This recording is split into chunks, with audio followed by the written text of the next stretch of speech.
Halo, selamat siang semuanya. Kembali lagi bersama saya Arte. Hari ini saya akan cerita sedikit tentang mutasi. Apa sih mutasi?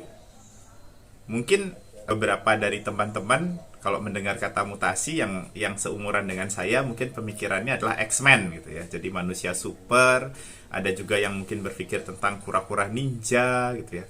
Ada juga yang berpikir bahwa mutasi atau mutan itu ya monster. Apakah selalu demikian? Nah, itu yang akan sedikit kita bahas hari ini. Nah, apa sih itu mutasi? Nah, sebelum masuk ke sana, saya mungkin sedikit cerita bahwa di setiap sel yang menyusun tubuh kita, ya, di dalam intinya itu terdapat materi genetik yang kita sebut dengan nama DNA.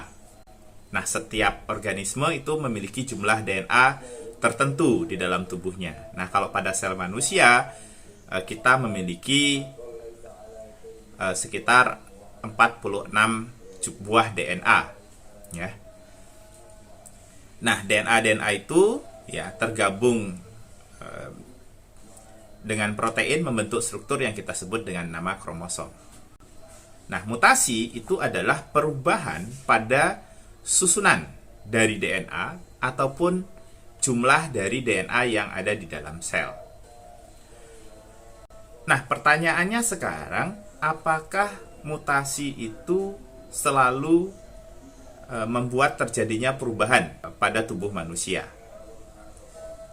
Nah, untuk memahami tersebut, ya, maka kita harus melihat bahwa di dalam DNA itu terdapat yang namanya gen, ya, terdapat yang namanya gen. Jadi gen itu adalah urutan DNA yang mengkode suatu protein. Dan ada juga bagian yang bukan gen, artinya dia tidak mengkode protein atau tidak terlibat dalam pengkodean protein. Mutasi baru akan menyebabkan terjadinya perubahan pada suatu organisme jika ya perubahan pada DNA menyebabkan terjadinya perubahan pada bentuk protein ya ataupun jumlah dari protein yang diproduksi di dalam sel. Nah, selama perubahan pada DNA itu tidak menyebabkan perubahan pada protein, maka mutasi tidak menyebabkan adanya perubahan pada tubuh organisme. Nah, mutasi-mutasi yang seperti apa? Nah, yang pertama adalah mutasi pada gen, ya, tapi tidak menyebabkan protein berubah. Nah, ini biasanya dikenal dengan istilah mutasi yang bersifat silence atau tersembunyi. Yang kedua adalah mutasi yang terjadi pada bagian yang bukan gen.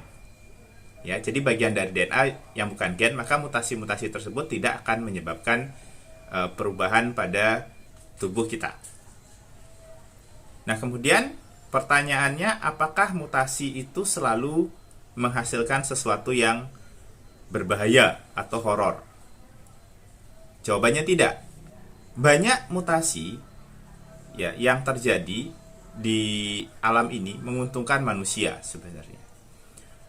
Mungkin kalau kalian atau teman-teman melihat ya, padi yang aslinya tingginya sekitar 2 meter gitu ya atau 160 cm itu sekarang tingginya paling 120 cm. Itu juga hasil mutasi. Ya, terus kemudian misalnya tanaman ya, tanaman yang bunganya warna-warni ya. Mungkin ada yang kenal dengan bunga adenium ya atau Kamboja Jepang istilahnya. Ya. Bunga yang warna-warni itu sebenarnya muncul akibat adanya mutasi. Namun ada juga mutasi-mutasi yang sifatnya merugikan. Ya, misalnya mutasi yang memicu terjadinya kanker. Ada juga mutasi misalnya yang sekarang lagi ngetren adalah mutasi pada virus corona ya, yang menghasilkan varian yang lebih berbahaya. Artinya dia lebih mudah menyebar dan membuat penyakit menjadi lebih cepat. Jadi sekali lagi bahwa mutasi itu bisa menguntungkan, bisa merugikan.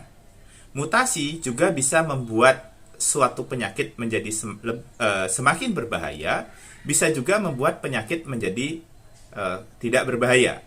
Ya, seperti itu. Nah, itu yang harus dipahami. Jadi ketika kita mendengar kata mutasi itu jangan langsung takut. Ya, kita harus paham apa efek dari mutasi tersebut. Nah, kemudian apa yang bisa menyebabkan terjadinya mutasi? Nah, mutasi ini bisa terjadi secara alami atau yang kita sebut dengan mutasi spontan. Ini biasanya terjadi akibat adanya kesalahan pada proses pembelahan sel. Ketika sel membelah, ya, materi genetik berupa DNA itu biasanya atau selalu digandakan, ya, dibuat tiruannya atau replikanya. Nah, pada proses pembuatan replika itu bisa saja terjadi kesalahan dalam pembuatan, dan itu kemudian oleh sel tidak diperbaiki. Nah, ini kemudian menyebabkan terjadinya mutasi. Dan mutasi inilah yang juga, tipe inilah yang juga berakibat pada yang munculnya berbagai organisme gitu. Jadi organisme yang berbeda-beda yang ada saat ini ya adalah hasil mutasi. Salah satunya yang mutasi spontan tadi. Dan yang kedua adalah mutasi yang terjadi akibat adanya zat mutagen. Nah, mutagen ini bisa bersifat kimia ataupun bisa bersifat fisik. Nah, mutasi fisik misalnya adalah yang paling banyak ditakutkan nih, terutama oleh perempuan, misalnya adalah sinar UV, ya, dari sinar matahari. Jadi sinar UV ini bisa memicu terjadinya mutasi pada kulit dan bisa memicu terjadinya kanker. Yang fisik lagi, contoh lainnya adalah radiasi sinar gamma yang banyak dipakai oleh para ahli tanaman untuk proses pemuliaan. Nah, seperti yang saya ceritakan tadi, misalnya menghasilkan tanaman padi yang umurnya lebih pendek, tingginya juga berkurang, ya, sehingga lebih mudah dipanen. Nah, itu juga adalah mutagen fisik. Nah, kemudian mutagen kimia, ya. Mutagen kimia contohnya apa gitu. Nah, di pertanian ada zat namanya etil metil sulfonat, ya, itu bisa memicu terjadinya mutasi pada DNA.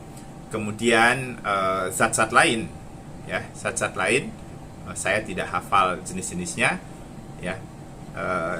Oh ya, ada kolkisin. Nah, kolkisin ini juga banyak dipakai di pertanian untuk menghasilkan tanaman poliploid. Tanaman poliploid yang salah satunya itu bisa menghasilkan tanaman dengan buah yang besar. Nah, ya, jadi itu kira-kira sedikit bincang-bincang hari ini tentang mutasi. Semoga bisa menambah pengetahuan dari kita semua. Nah, jangan lupa hari Minggu ini kalau mau bincang-bincang tentang mutasi bagi adik-adik yang SMP atau SMA, nah, bisa ikut di kelas pagi 7-9 yang diadakan setiap hari Minggu jam 7 sampai jam 9 WIB. Ya. Sekian dari saya, sampai jumpa pada bincang-bincang berikutnya.